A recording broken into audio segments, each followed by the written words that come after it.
بسم اللہ الرحمن الرحیم، السلام علیکم ورحمۃ اللہ۔ نئے ڈی جی آئی ایس آئی کے آنے کے بعد واضح طور پر حکمت عملی کے اندر اور پولیٹیکل جو لینڈسکیپ ہے اس کے اندر بہت ساری تبدیلیاں نظر آ رہی ہیں۔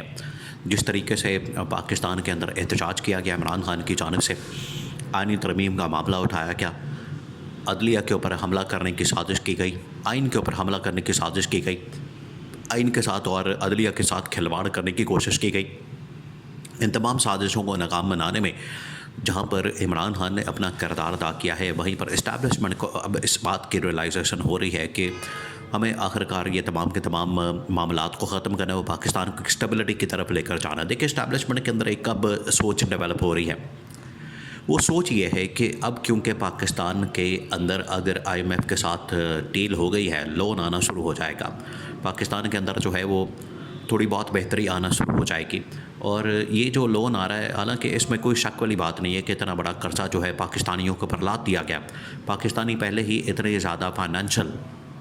جو قرضے وغیرہ ہیں اس کے اندر جکڑے ہوئے اور مزید قرضوں کے اندر جکڑ جائیں گے، لیکن اس کے باوجود تھوڑی بہت اسٹیبلٹی کے چانسز تو ضرور ہیں۔ تو اسٹیبلشمنٹ نے یہ فیصلہ کیا ہے، اسٹیبلشمنٹ نے اس بارے میں غور و فکر کیا ہے کہ ہمیں یہ جو وقتی طور پر فائدہ ہو رہا ہے، یہ جو ایک اپرچونٹی آ رہی ہے، اس کو فائدہ مند سمجھتے ہوئے اس سے راستہ نکالنے کی ضرورت ہے، نہ کہ اس حکومت کو کھلم کھلا اجازت دی جائے،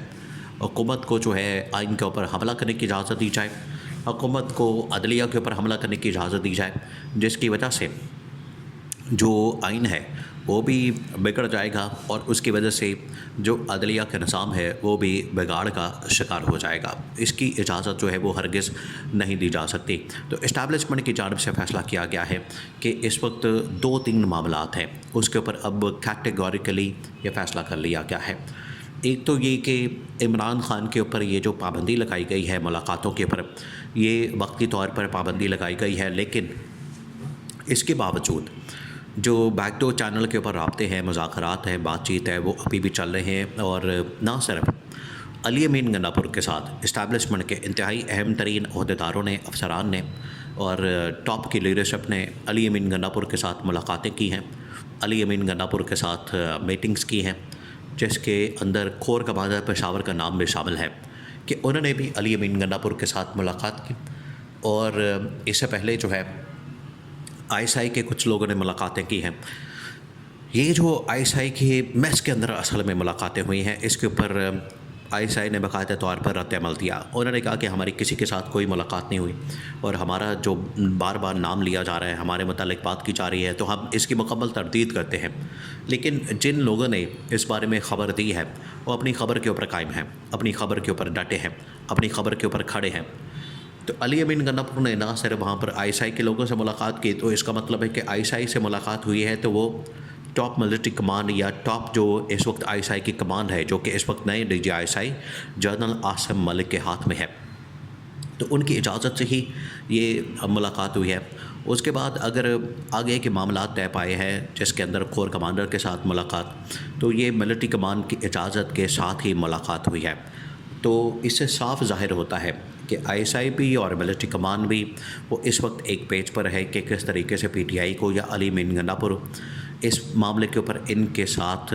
کیسے ڈیل کیا جائے اور کیسے ان کے ساتھ مل کر اس کا راستہ نکالا جائے۔ اور جیسے ہی یہ ٹاپ ملٹری کمانڈ اور آئی ایس آئی والوں نے ملاقاتیں کی، تو آپ دیکھیں کہ کس طریقے سے اس کا راستہ جو ہے وہ 24 گھنٹوں کے اندر نکل آیا۔ حکومت جو کہ اس معاملے کو مکمل طور پر بگاڑ رہی تھی، اس معاملے کو مکمل طور پر خراب کر رہی تھی، ملک کے اندر امن و امان کے صورتحال پیدا ہو چکی تھی، ملک کے اندر حکومت نے انٹرنیٹ کو بند کر دیا تھا، موبائل سروس کو بند کر دیا تھا، لوگوں کا کاروبار تباہ کر دیا تھا، لوگوں کا آنا جانا مشکل کر دیا تھا، لوگوں کا جینا حرام کر دیا تھا۔ پہلے سے عوام کے اوپر جو ہے اتنے زیادہ عذاب اس حکومت نے نازل کیے ہیں، کبھی مہنگائی کی شکل میں، بے روزگاری کی شکل میں، یا پھر دہشت گردی کی شکل میں، اوپر سے یہ والا عذاب بھی مسلط کر دیا گیا کہ اب انٹرنیٹ بھی بند ہے، موبائل سروس بھی بند ہے، یہ تمام چیزیں بند کر دی گئی، جس کی وجہ سے عوام کو بہت زیادہ مشکلات کا سامنا کرنا پڑا۔ تو اسٹیبلشمنٹ کی جانب سے براہ راست عمران خان کے ساتھ کمیونیکیشن اور بات چیت، اس بات کا نتیجہ یہ نکلا کہ کم از کم احتجاج جو ہے وقتی طور پر ٹال دیا گیا، اور احتجاج کو ٹالنے کے لیے پارٹی نے بھی یہ کہا کہ عمران خان کے ساتھ اگر رابطے منقطع کر دیے جائے وقتی طور پر، اور بیک ڈور چینل کے ذریعے سے عمران خان سے رابطے کیے جائے۔ اب یہ جو سامنے نظر آ رہا ہے کہ عمران خان کے اوپر پابندی لگا دی گئی ہے، عمران خان کی ملاقاتوں کے اوپر بین لگا دیا گیا ہے، لیکن پاکستان کے اندر جو دکھتا ہے وہ ہو نہیں رہا ہوتا، وہ ہوتا نہیں ہے، اور جو ہو رہا ہو وہ نظر نہیں آتا۔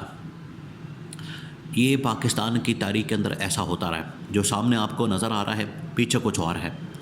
اس وجہ سے پیچھے جو ملاقاتیں ہیں عمران خان کے ساتھ وہ مسلسل ہو رہی ہیں، کمیونیکیشن اور ڈائیلاگ، ٹیبل ٹاک ہو رہی ہے تاکہ کوئی راستہ نکالا جا سکے۔ اب عمران خان کی جانب سے جو ابھی بھی ڈیمانڈز رکھی جا رہی ہیں، ایک تو عمران خان نے کہا کہ ٹھیک ہے ایس سی او سمٹ ہو رہا ہے، مجھے کوئی مسئلہ نہیں ہے ایس سی او سمٹ کے ساتھ۔ ایس سی او سمٹ 16 تک ختم ہو جانا ہے، 17-18 کے بعد دوبارہ سے انہوں نے آئینی ترمیم کرنی ہے، آئین کے اوپر حملہ کرنا ہے اور عدلیہ کے اوپر حملہ کرنا ہے۔ عمران خان نے کہا ہے کہ ایک تو یہ جو اس وقت غیر آئینی طور پر جنرل فیض کو پکڑ کے تو اس کو میرے ساتھ جوڑا جا رہا ہے، ایک تو یہ راستہ بند کیا جائے، اور یہ جو ملٹری کورٹ یا کبھی ملٹری ٹرائل کا جو اس وقت ایک دھمکی دی جاتی ہے، یا جنرل فیض کی جو ملٹری کورٹ اور ملٹری ٹرائل اور اس کا جو کورٹ مارشل چل رہا ہے، اس کو روکا جائے۔ اور دوسرا یہ کہ اس حکومت کی ناکامی اب ساری دنیا کے سامنے عیاں ہو چکی ہے، اس حکومت کی ناکامی اب ساری دنیا کے سامنے آ چکی ہے۔ اس حکومت کو مکمل طور پر بے نقاب کر دیا گیا ہے، اس کا پول کھول دیا گیا ہے، اور مکمل طور پر یہ چیزیں سامنے آ چکی ہیں کہ اب حکومت تو چل نہیں سکتی، حکومت کا چلنا، ترمیم کرنا ناممکن ہو چکا ہے۔ عوام کی سپورٹ ان کے ساتھ ہے کوئی نہیں، عوام کی سپورٹ نہ ہونے کی وجہ سے یہ کوئی کام نہیں کر سکتے، کوئی ایجنڈا لانچ نہیں کر سکتے، کوئی بڑا انیشیٹو نہیں لا سکتے۔ تو یہ جو حکومت کی ناکامی ہے یہ اسٹیبلشمنٹ کے بھی کھاتے پڑ رہی ہے، اسٹیبلشمنٹ کو بھی اس کی وجہ سے مشکلات کا سامنا ہے، اور اسٹیبلشمنٹ کو بھی یہ آخرکار بھگتنا پڑ رہا ہے کہ جو بھی یہ کام ان کی جانب سے کیا جاتا ہے وہ اسٹیبلشمنٹ کے کھاتے میں پڑ جاتا ہے۔ تو اسٹیبلشمنٹ کی جانب سے 2-3 بڑے اہم ترین فیصلے کیے گئے کہ ایس سی او سمٹ کو نکالا جائے، اور اگر موقع ملتا ہے آئینی ترمیم لانے کا تو حکومت کو ایک چانس دیا جائے۔ اگر عمران خان اس کا مقابلہ کر لیتا ہے، اس کو کاؤنٹر کر لیتا ہے، پھر عمران خان کے ساتھ ہمیں بات کرنی پڑے گی، قاضی فائز عیسیٰ کی چھٹی ہو جانی ہے، جسٹس منصور علی شاہ کو ہمیں بطور چیف جسٹس ایکسیپٹ کرنا پڑے گا، اور یہ جو اس وقت کورٹ مارشل چل رہا ہے جنرل فیض کا، اس کو بھی آخرکار روکنا پڑے گا، پوری ملٹری کارروائی کو روکنا پڑے گا، اور اسٹیبلشمنٹ کو ایک سٹیپ پیچھے ہٹنا پڑے گا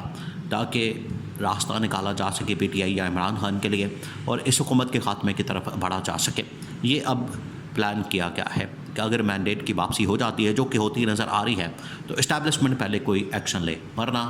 یہ نظام ختم ہو جانا ہے۔